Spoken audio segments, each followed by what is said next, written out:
por ocasião da proximidade do final do ano, eu também trouxe uma palavra.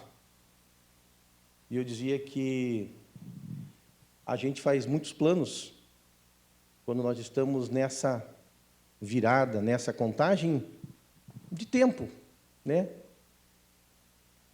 Que não é diferente de um passar de um mês para o outro, de um ano para o outro, mas nós, como sociedade e até como indivíduos, né, nós fazemos uma distinção, né? Parece que nós viramos uma página e abrimos uma outra página em branco, né? E aqui estamos nós, no primeiro final de semana do ano de 2020, no primeiro domingo de 2020. Eu creio que alguns de nós tomou algumas resoluções de final de ano ou de começo do ano, né? Algumas delas talvez nós levemos a sério, outras nem tanto, e outras estão longe de serem cumpridas e são aquelas que nós sempre fazemos, né? Mas Paulo, que foi o tutor de Timóteo, no final da vida, ele estava preocupado com uma coisa. Não diz no texto, talvez seja só uma percepção nossa, mas talvez Timóteo não estivesse plenamente naquela trilha que ele quisesse ainda naquele momento de caminhada, né? E por isso ele dá esses conselhos. Ele diz, cumpre a tarefa, cumpre a missão, vá até o fim. E eu fiquei pensando nisso, será que um dos nossos objetivos, um dos nossos propósitos como cristão é melhorar o mundo? Será que é fazer através da nossa vivência, do nosso viver, do nosso dia a dia? Será que nós temos capacidade de tornar esse lugar onde vivemos um pouco melhor? Vemos no dia a dia, né, tantas atrocidades, tanta maldade, tanta desgraça, tanta tragédia. E agora já no começo do ano, né, um rumor de guerra aí pintando no ar, né, entre duas nações bélicas e poderosas do ponto de vista do arsenal nuclear. Isso nos traz uma certa ansiedade, às vezes até uma certa preocupação, né, mas Deus está no controle. Mas a pergunta que eu queria deixar é essa, para a gente começar a refletir agora. Será que é possível nós interferirmos no futuro, não só da humanidade, né? Mas nós poderemos interferir mais próximo, dentro da nossa sociedade, dentro da nossa cidade, dentro da nossa vizinhança, do nosso bairro, da nossa igreja, dentro, quem sabe, do nosso ambiente de faculdade, de estudo, no nosso ambiente de trabalho, e mais próximo ainda, dentro da nossa casa, da nossa família. Mas daí vamos esbarrar talvez com um problema. Nós vamos tropeçar em nós mesmos, né? Porque antes de tentar melhorar tudo isso, eu imagino que nós tenhamos que repensar se nós estamos, como Timóteo aqui sendo admoestado, no caminho certo. Pode passar?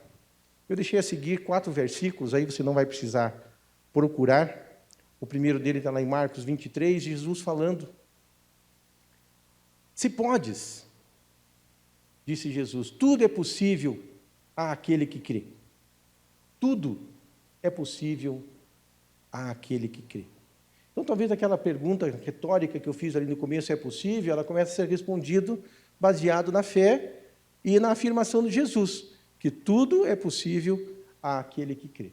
Pode passar? Novamente nessa linha, está lá no Evangelho de Mateus, capítulo 19, versículo 26. Jesus olhou para eles e respondeu, para o homem é impossível, mas para Deus todas as coisas são possíveis. Para Deus todas as coisas são possíveis. Então aqui já está fazendo uma certa distinção. Quando a gente diz assim, é possível para mim? É possível para você? A resposta é depende. Porque para o homem é impossível. Mas se nós temos Deus ao nosso lado, tudo é possível. Então já deu para perceber que sozinho nós não vamos fazer obra nenhuma, nós não vamos fazer caminhada boa nenhuma, nós não vamos poder melhorar local nenhum. Nós precisamos do Senhor. Pode passar? E Tiago, de uma maneira bem retórica, né, bem profunda, filosófica, lá no capítulo 4, ele indaga: que é a vossa vida? Ele faz na segunda pessoa do plural, mas certamente isso para nós, né, a gente pode trazer que é a nossa vida, né? O que nós pensamos a respeito dela, né? Se é que nós seriamente pensamos a respeito dela, né? E acho que isso é uma coisa que a gente tem que reconhecer, é se nós pensamos seriamente para onde nós estamos indo. Mas Jesus, no Evangelho de João, faz uma afirmação, eu acho, versículo talvez mais bonito para mim da Bíblia, que é João 10:10, a segunda parte dele, que diz assim: eu vim para que tenham vida e vida em abundância. Às vezes a gente não consegue entender isso, a profundidade que é ter vida plena da maneira como o Senhor pensou para nós. A primeira coisa que nós nos esquecemos é que nós fomos feitos pouco menor do que os anjos. Nós nos esquecemos que Deus nos amou antes que nós fôssemos gerados. Que Deus nos amou mesmo nós tendo pecado. E aí a sua misericórdia foi tremenda. E onde, está lá em Romanos, né, diz, onde abundou o pecado, superabundou a graça. E às vezes até nós fazemos um pouco de confusão sobre esses termos que são próximos, mas não são sinônimos entre misericórdia e graça, né? Misericórdia é aquele tipo de situação na qual nós deveríamos ter uma punição, uma retaliação por parte de Deus, mas nós não a temos por causa do seu amor. Nós a merecíamos, mas não a recebemos. É por isso que diz: e as misericórdias do Senhor se renovam todas as manhãs, senão nós seríamos consumidos. Então Deus todos os dias, Ele está pensando, o homem merecia um castigo, mas eu não vou dar. E graça é você ver um outro lado da moeda. É ser abençoado por algo que nós não merecemos. Isso é graça. Aquilo que nós não merecemos, recebemos do Senhor. Pode passar o próximo? E uma coisa que vem à cabeça da gente, quando a gente fala em pensar os rumos da nossa vida, acho que todos nós aqui, sejamos cristãos ou no mundo aí fora, pelo menos as pessoas têm a ideia de ser feliz. Mas o que é ser feliz, né? O que é que nos faz feliz? O que é que te faz feliz? Será que felicidade é fazer tudo aquilo que dá na telha da gente? Tudo que a gente pensa? Só para que a gente seja, de uma maneira egoísta, recompensado por uma série de coisas? Não sei se talvez seja esse o melhor pensamento, né? Talvez a gente pense que ser feliz é ter muito dinheiro, poder fazer muitas viagens, poder ter coisas boas, carros bons, privilégios, poder. Mas, quando a gente olha para a Bíblia, e a gente vai ver o que escreve lá no livro Salomão a respeito da vida, ele diz assim: olha, eu tive tudo isso. Tive poder, dinheiro, mulheres, fui rei, e nada disso me deu proveito. E no finalzinho, para que a gente também não fique depressivo, achando que a vida não serve para nada, né? Ele escreve o grande capítulo, o grande finale, né? Que é que essas coisas só fazem sentido se você tiver o Senhor do seu lado. E Abacuque, que era um cara muito questionador, não entendendo no seu tempo o que ele chamava de injustiças, onde o justo não prevalecia e o ímpio era próspero, ele resolve subir num telhado, falou: não vou sair daqui, Senhor, enquanto o Senhor não falar comigo. Passa um tempo, ele continua ali em oração, uma cobrança séria que ele tinha as suas dúvidas, e Deus fala com ele. E no final, lá no capítulo 6, ele diz assim: ainda que a videira não floresça, ainda que não dê nada no meu campo, ainda que não tenha o meu vinho, o meu azeite, ainda que eu não tenha os meus amigos, a minha família, nada disso me interessa, porque a minha perspectiva é outra. A prioridade dele era estar com o Senhor. Era estar com o Senhor. Então a gente tem que refletir, o que nos faz feliz? Pode passar? Coloquei ali algumas frases, né? E o mundo de hoje, e se a gente abre um livro, um jornal, uma revista, liga a TV ou até um bate-papo informal com os nossos amigos, a gente vai ver que nesse tipo de conversa que nós estamos tendo de tentar ser melhor para o mundo, as pessoas vão colocar barreiras, vão colocar obstáculos. Dizem: isso é muito difícil, nunca ninguém conseguiu fazer isso, olha como está o mundo, não vale a pena, isso é impossível, não dá. Mas nós sabemos que, apesar de uma série de frustrações, uma série de conversas que a gente muitas vezes não entende por que aconteceu determinado fato na nossa vida ou com pessoas que amamos. Mas nós sabemos que nada é impossível para aquele que crê que o Senhor está comandando a nossa vida. Agora há pouco ainda, o Zé aqui em cima falou sobre sonhos, né? E lá no capítulo 55 de Isaías, o Senhor deixa bem claro que os sonhos deles são maiores do que o nosso. E que mais do que isso, que os sonhos que Ele sonha para nós são sonhos de vitória, são sonhos de alegria, são sonhos de amor, para que nós tenhamos uma vida melhor. Mas dá a impressão que muitas vezes isso não se encaixa muito na nossa vida. Mas aí está Jesus para nos lembrar que nessa vida nós teríamos aflições, mas que Ele estaria conosco até o fim. Não importa o tamanho do problema que eu ou você possamos estar passando ou enfrentando, Deus é a solução, porque Ele é maior do que qualquer outra coisa.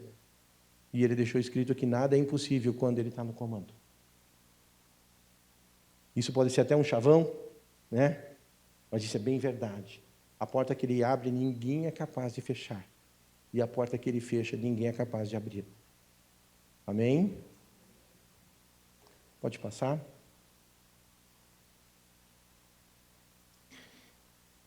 E esse é um outro versículo muito bonito da palavra do Senhor. Está lá em 1 João 4, capítulo 4, versículo 9. E fala sobre o amor de Deus. Nós vivemos essa experiência, né, esse contato maior com esse tipo de situação agora por ocasião do Natal. Foi assim que Deus se manifestou para nós, né? Manifestou o seu amor, enviou o seu Filho unigênito ao mundo para que pudéssemos viver por meio dele. Pode passar? Eu queria que você lembrasse daquele finalzinho, ó, viver por meio dele. E isso está em nossas mãos. Tudo é possível àquele que crê. Então isso está em nossas mãos. E isso é um desafio diário, inclusive contra essa ideia de que o mundo nos coloca, que não vale a pena, isso é impossível, é muito difícil. Porque o nosso foco, e isso Jesus nos ensinou, são pessoas. O nosso foco são pessoas. E nós temos que ter relacionamentos intencionais para a glória do Senhor. Intencionais. Nós temos que ter relacionamentos intencionais com os nossos vizinhos, com os nossos amigos, com os nossos parentes. E às vezes até quando a gente cruza com alguém, mostrando que o Senhor se importa com aquelas pessoas. Nós somos os representantes de Cristo aqui na terra. Então nós temos que agir com ele, como ele agiu. Nós temos que nos parecer com ele. Pode passar? Aqui Paulo falando à igreja de Filipos, e é um versículo que eu gosto muito e que resume de uma forma bastante clara o pensamento cristão a respeito do procedimento que devemos ter com nossa vida.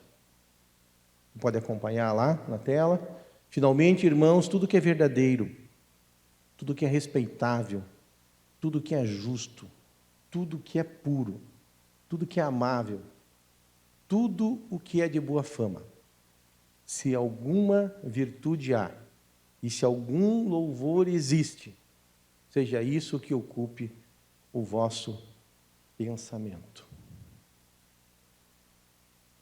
Isso está muito ligado àquela ideia também que Paulo passa à igreja de Roma, lá no capítulo 12, nos versículos 1 e 2, que nós devemos estar continuamente renovando o nosso entendimento, a nossa mente, para que a gente possa experimentar a boa, perfeita e agradável vontade de Deus. Porque ela é boa, perfeita e agradável. Pode passar? Se eu me perguntasse, Charles, mas o que a gente pode fazer de prático? Essas foram algumas coisas que Deus trouxe ao meu coração e eu queria compartilhar com vocês. O essencial é que tenhamos amor.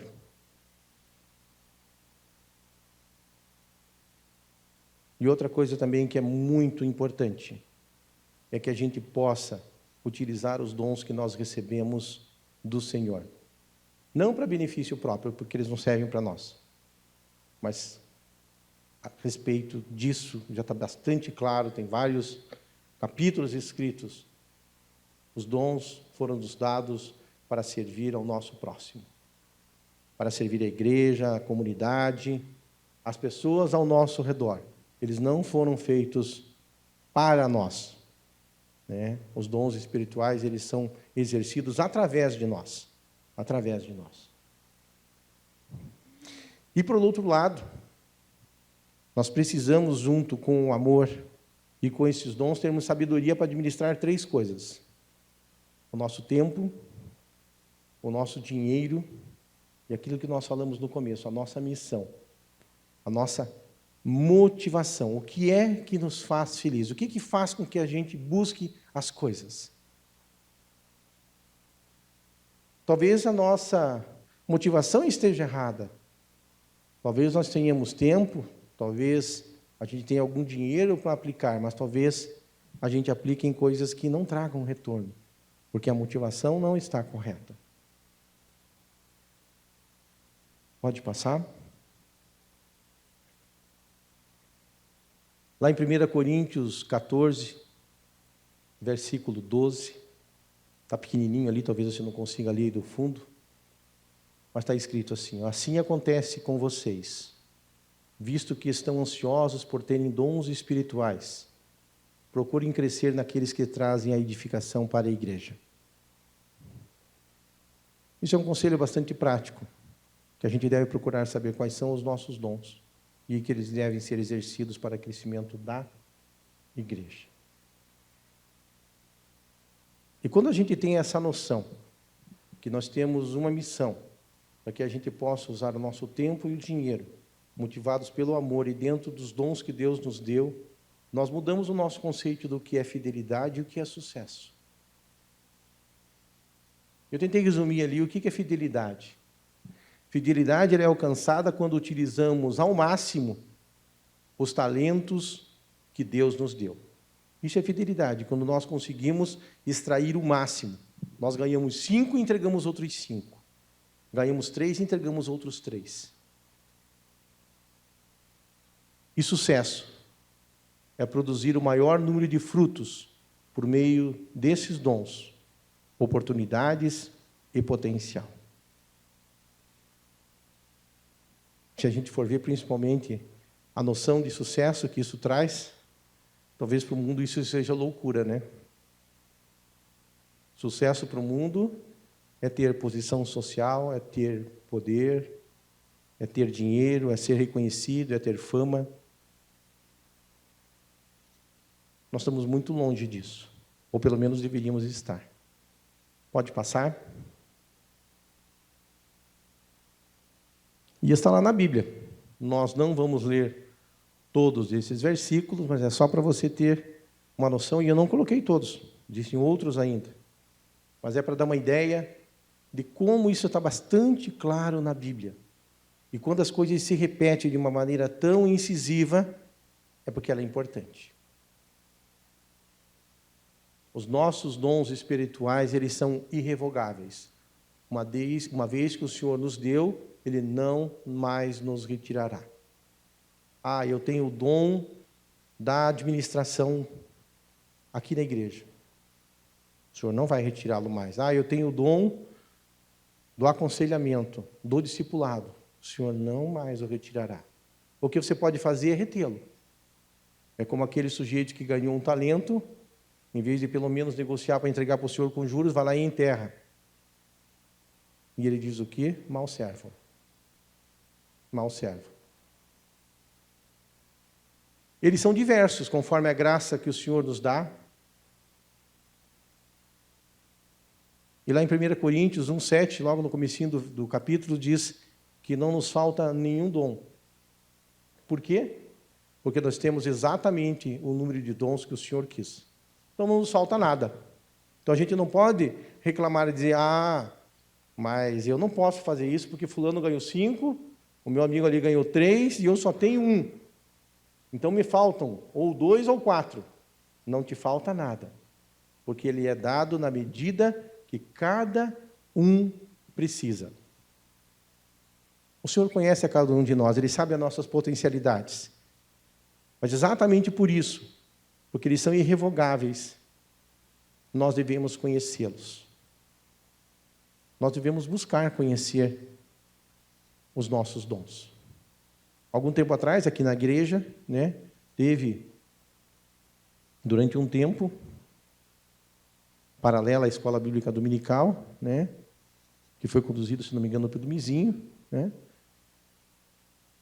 onde nós estudamos sobre dons. E eu pelo menos fiquei surpreso. Uma série de coisas que eu não sabia que o Senhor tinha dado através do Espírito Santo quando eu fui alcançado, quando eu fui salvo. E muitas outras pessoas se surpreenderam também. De algum tempo lá em casa, até nós fizemos uma brincadeira. Isso não é brincadeira, é sério. Mas às vezes nos falta a percepção daquilo que nós temos e não percebemos por não conhecê-los, por não refletirmos.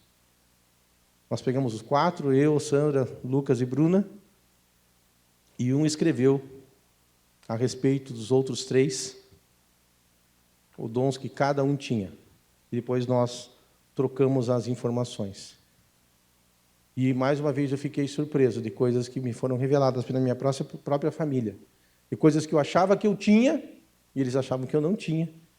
E coisas que eu achava que eu não tinha, e eles achavam que eu tinha. E isso me levou a uma reflexão bastante grande nesse assunto. E eu acho que é uma coisa séria que a gente precisa refletir.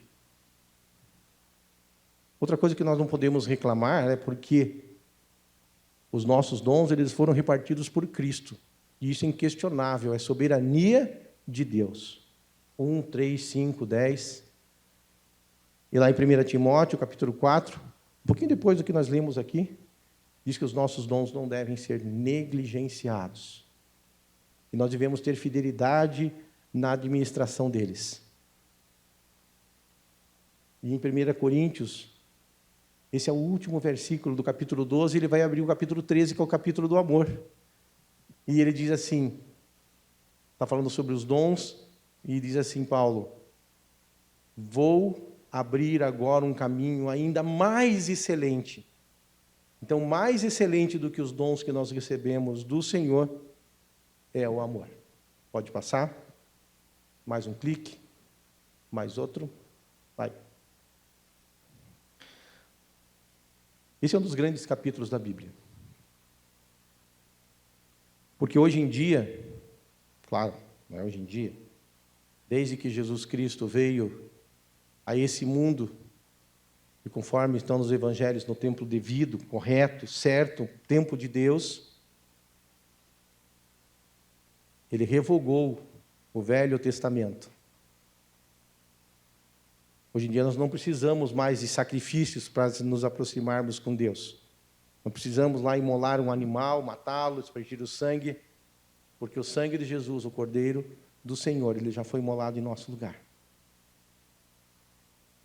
O véu do templo ele já se rasgou, mostrando que nós estamos numa nova era.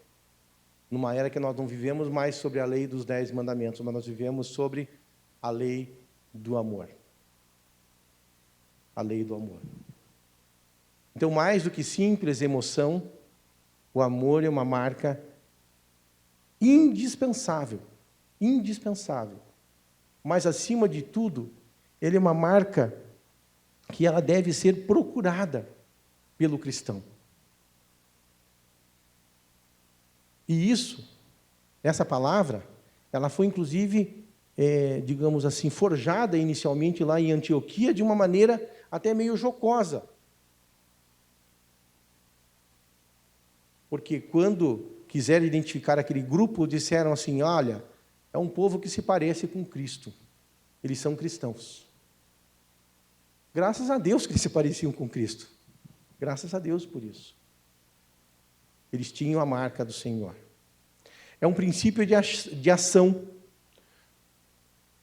A gente tem que ter compaixão pelas pessoas. Aquele trecho do Evangelho de Lucas, capítulo 7, que eu li no começo, sobre a ressurreição daquele rapaz, filho da viúva, lá na cidade de Naim. Se alguém tiver curiosidade ou tiver com o texto aberto aí, não está projetado aqui, vai ver o seguinte: e tendo Jesus olhado para aquela mulher, teve compaixão.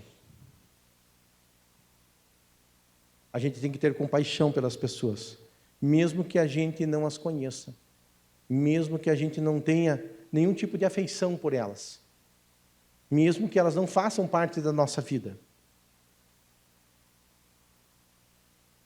E mais do que isso, o amor, ele não pode ter nenhum interesse próprio, ele deve ser exercido simplesmente porque o Senhor nos amou e nos cobra isso.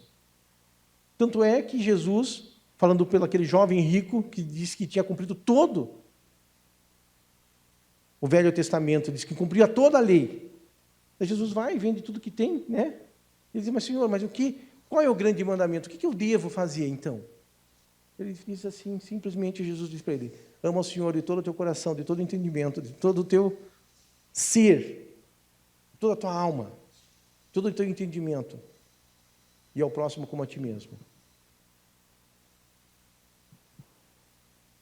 Então, fica bastante claro que os discípulos de Jesus podem ser reconhecidos pela marca do amor. Porque hoje nós não vivemos mais sobre a lei do Antigo Testamento. Nós não precisamos do não matarás, não roubarás, não adulterarás, não cobiçarás. Porque quem está com Cristo não faz essas coisas. A lei ela foi feita, está lá em Romanos capítulo 6, para apontar o pecado.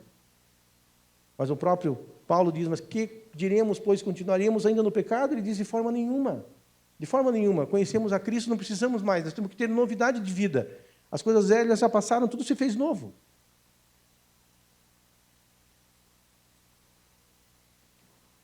Eu deixei naqueles quadrinhos 2 ressalvas ali que são muito importantes para a gente ter em mente. Que o cristianismo do Novo Testamento, é a resposta humana para a revelação do Criador como Deus de amor. Em amor por aqueles que não amavam, o Pai deu o seu Filho, deu sua vida. E o Pai e o Filho juntos enviaram o Espírito para salvar os pecadores da miséria e levaram a glória.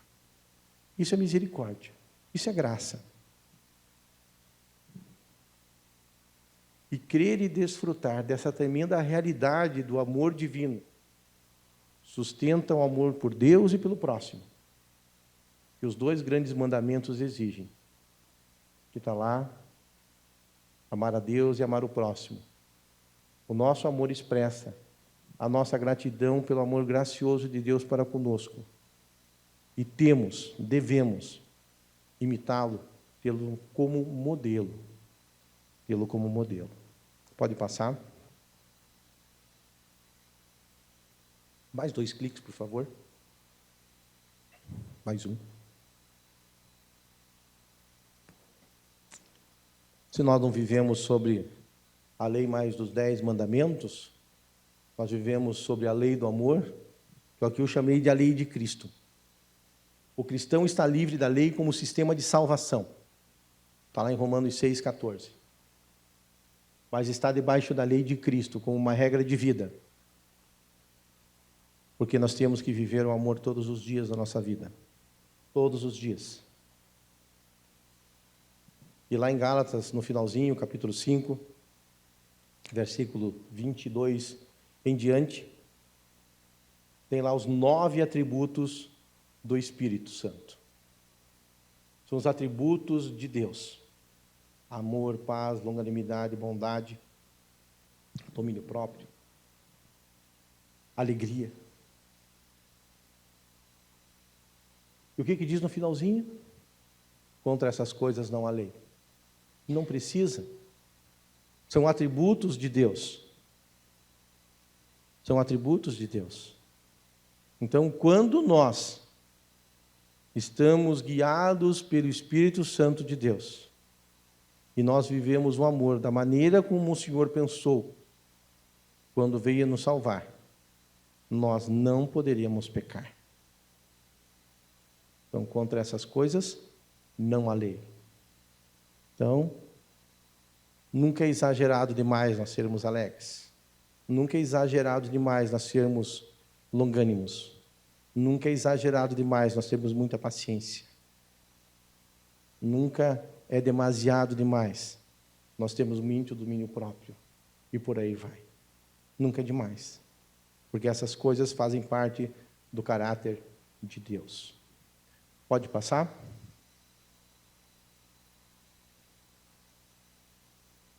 Pode dar todos os cliques até acabar lá. Tem mais, acho que... isso. Não sei se alguém já leu esse livro, Louco Amor, do Francis Chan. Procurei fazer um resuminho. Acho que o Lucas já leu, né, Lucas? E ele fala algumas coisas que são muito pontuais, muito bacanas a gente entender. Esse título é Louco Amor porque a maneira como nós fomos ensinados a amar por Jesus era loucura para a nossa sociedade. Era loucura. Alguém nos ofende, a gente não responde. Alguém nos bate na face, a gente dá outra. A gente é levado cativo para andar 1 quilômetro, a gente anda 2. Que negócio é esse? Não parece ter sentido, né? A pessoa nos ofende e a gente diz, não tem problema, estava com a cabeça quente, eu te perdoo em Jesus. Te perdoo. Doação.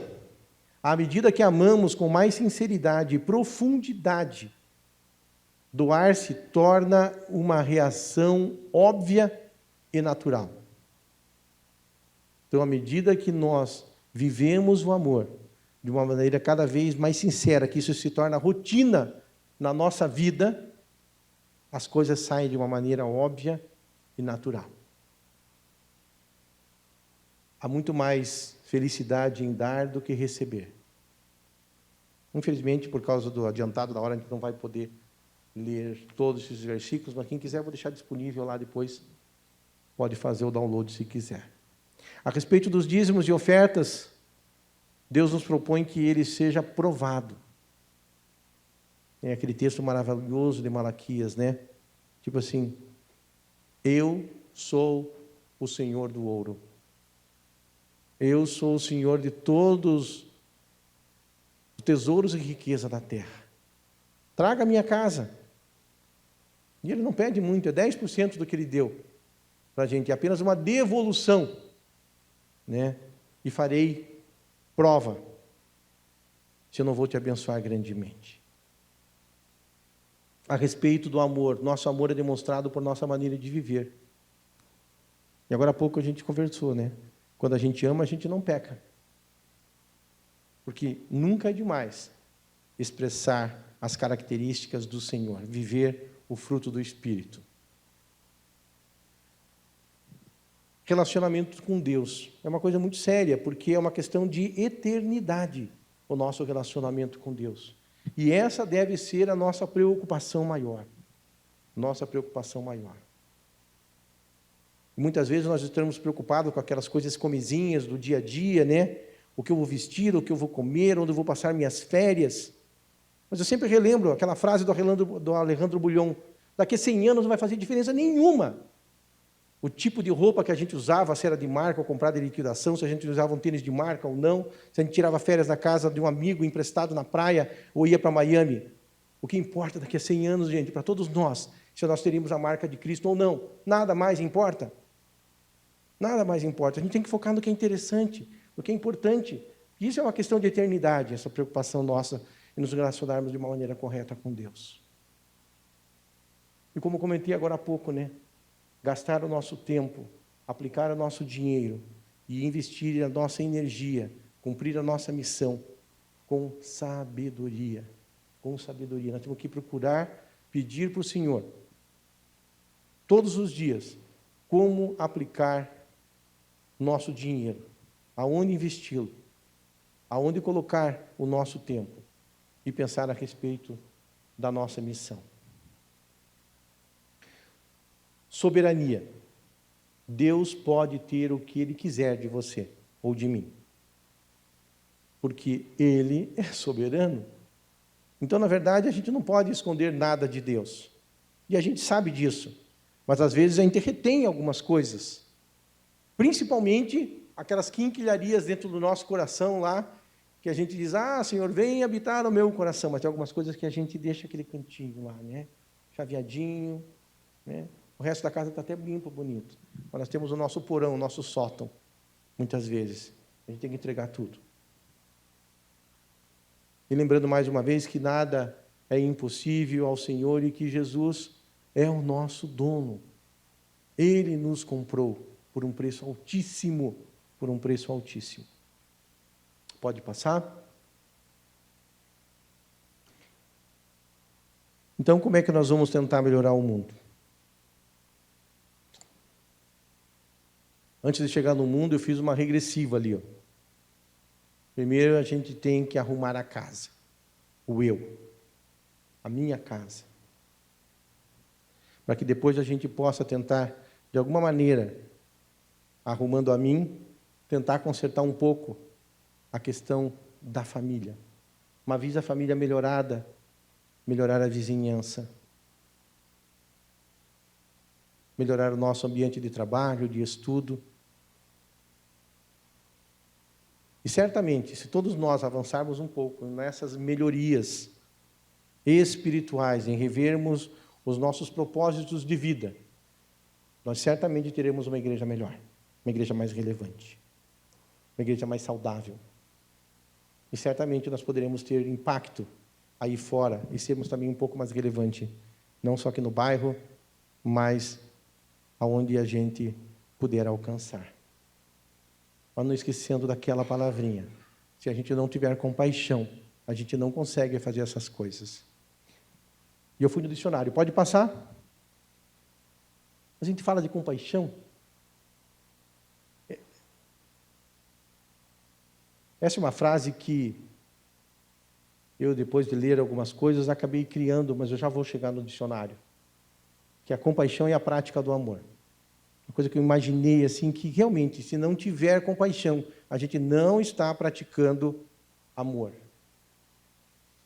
E ela só acontece se o nosso coração estiver cheio de misericórdia, de justiça e de graça para com as pessoas. Pode passar? Vamos ver o que o dicionário tem para nós ensinar sobre compaixão. É um sentimento de pesar, de tristeza, causado pela tragédia alheia. Mas essa tragédia, ela tem que despertar em nós a vontade de ajudar, de confortar. É um ato substitutivo, praticamente. É você se colocar na posição da pessoa que sofre.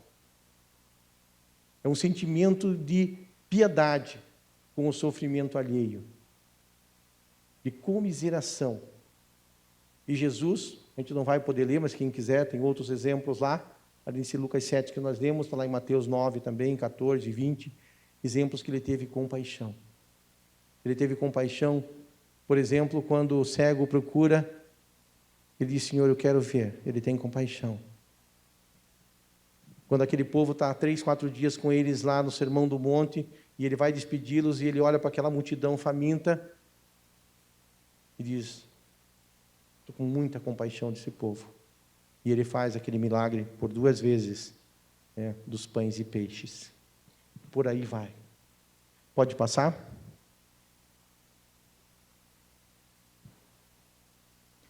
Estou quase acabando, eu vou tentar fazer como se fosse um resumo de tudo. Se é que é possível, mas pelo menos condensar as ideias. Pode passar mais 2. Mais uma? Isso. Acho que há necessidade de a gente buscar mais intimidade, de sermos mais amigos do Senhor. Isso a gente vai conseguir com tempo de qualidade. E tempo de qualidade implica em a gente renunciar a algumas coisas. E eu falo por mim mesmo. Às vezes eu deixo para orar no final do dia, quando você já escovou os dentes, já fez higiene, você já leu, está cansado, eu agora eu vou orar. E quase invariavelmente acontece o quê? Você acaba dormindo orando, ou orando dormindo, não sei, né? Mas que tempo de qualidade é esse, gente? Quantos livros nós lemos ao longo do ano passado? Não está errado a gente nos preocupar com a leitura, de aumentar o nosso conhecimento, de ser uma pessoa mais culta, de abrir horizontes em outras fronteiras que não é a nossa área de conhecimento. Não tem nada de errado com isso, é muito salutar. Mas a gente não pode deixar de ler a Bíblia. A gente não pode deixar de ter uma comunhão íntima com a palavra do Senhor. Não pode. E ela deve ser diária. Então a gente deve conhecer e buscar conhecer a vontade de Deus para a nossa vida, aonde? Revelada através da palavra. Lá em Provérbios 3, fala a respeito de confiança, e diz que a nossa confiança no Senhor tem que ser de todo o nosso coração. E quando diz de todo o nosso coração, é tipo assim, entrega, descanse. Eu algumas vezes me pego fazendo exatamente o contrário. Surge um problema, uma dificuldade, você tenta pela direita, pela esquerda. 2, 3 dias depois, você diz, gente, não é possível. Como é que eu não consigo resolver uma situação dessa? E daí você se toca, que você sequer entregou para o Senhor, sequer conversou com Ele a respeito daquele assunto. E não foram poucas vezes que as coisas se resolveram em pouquíssimo tempo depois de fazer isso. Porque Ele abre o nosso entendimento. Ele nos dá clareza de ideias. E muitas vezes diz assim, ó, não tem solução para isso aqui. Pula essa etapa, vai para outra, isso não é tão importante quanto você imagina. E outra coisa que nós temos Muitas vezes, isso está ligado, às vezes, até com a personalidade da pessoa, porque algumas pessoas são tímidas, mas muitas vezes nós temos a incapacidade de mudar algumas realidades ou de tentar transformar a nossa realidade ou algum problema, alguma coisa, porque nós não temos de coragem para fazer diferença. O Martin Luther King tinha uma frase que eu gosto muito, que ele diz que o que assusta ele não é o grito dos homens maus, é o silêncio dos bons. Muitas vezes nós estamos fazendo coro, um monte de gente silenciando diante de coisas que Jesus não silenciaria. Jesus não silenciaria. Mas como nós vivemos na graça, gente, não tem sentido a gente ver uma pessoa que é cristã, que é de Jesus, não sendo alegre. Não tem sentido. Então a gente tem que viver contente, a gente tem que se alegrar no Senhor. A gente tem que ter uma vida mais construtiva, buscar novas potencialidades, oportunidades no nosso dia a dia. E ser um mordomo fiel, administrar bem o nosso tempo, porque ele não volta jamais. O nosso dinheiro, porque ele é difícil de conseguir. E ele pode abençoar muitas coisas quando a gente investe ele mal. Ele poderia ter abençoado outras pessoas e os nossos dons. Mas a gente não pode esquecer que nós vivemos em comunidade, aqui na igreja, e que isso é importante, a gente manter a comunhão aqui com os irmãos. Não fiquemos longe da comunhão. E ali, 3 conselhinhos rápidos, mas que são muito importantes e que eu também procuro me enquadrar, porque às vezes eu não consigo também. Não julgue, perdoe sempre.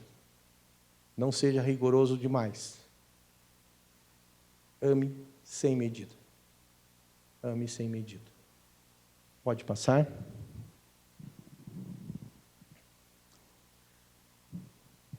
E aqui eu queria lembrar, quase encerrando, de um princípio bastante importante. Sempre que a gente entra no avião e tem as medidas de segurança lá, sempre acontece isso. Se acontecer alguma emergência, máscaras cairão, aquela coisa toda. E o que diz lá?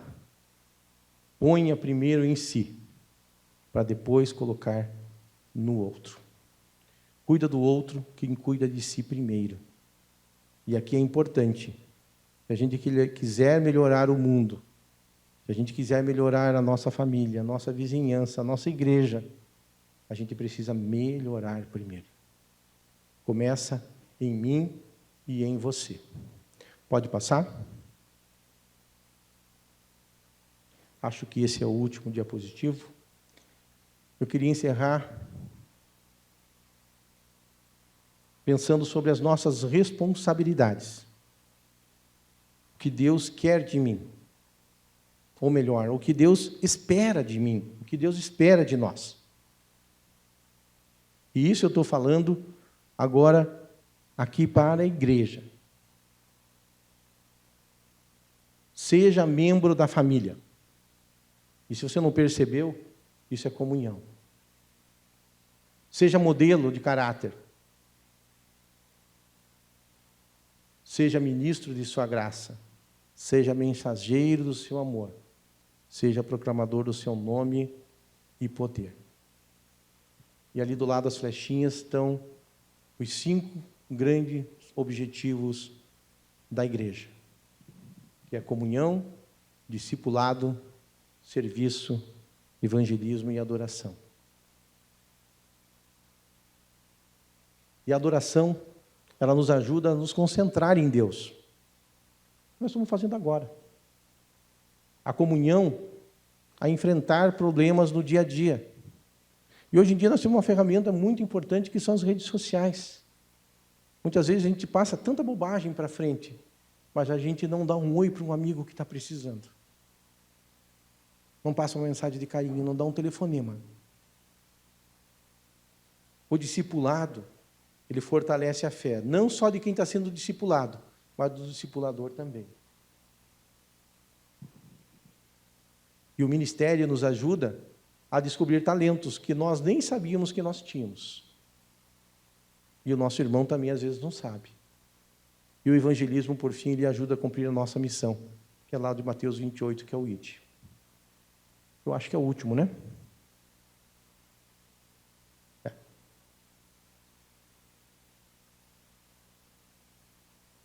Eu queria que a gente pudesse refletir essa mensagem ao longo da semana. Que assim como Paulo advertiu a Timóteo, se ele realmente estava no caminho correto, na estrada correta, as motivações corretas, que a gente possa se perguntar se nós estamos amando como o Senhor nos amou, se nós estamos exercendo dignamente os dons que nós recebemos do Senhor quando fomos salvos, se nós estamos administrando bem o nosso tempo, o nosso dinheiro e a nossa missão. E, por fim, se nós conseguimos, de alguma maneira, mesmo que de maneira parcial, melhorar e transformar o mundo em que nós vivemos.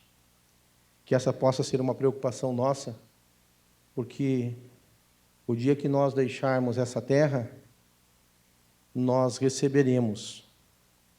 E eu sempre penso nisso, a minha pedrinha branca com um novo nome. O que será que está escrito nela?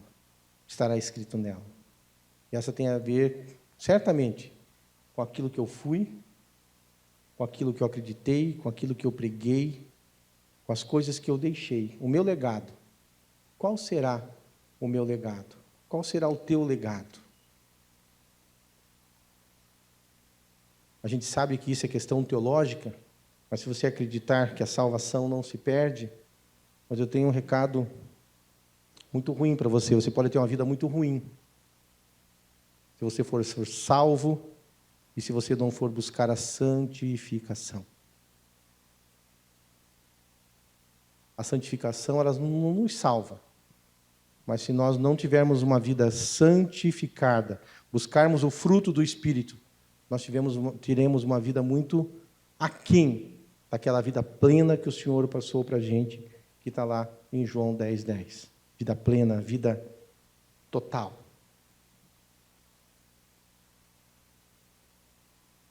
Que a gente possa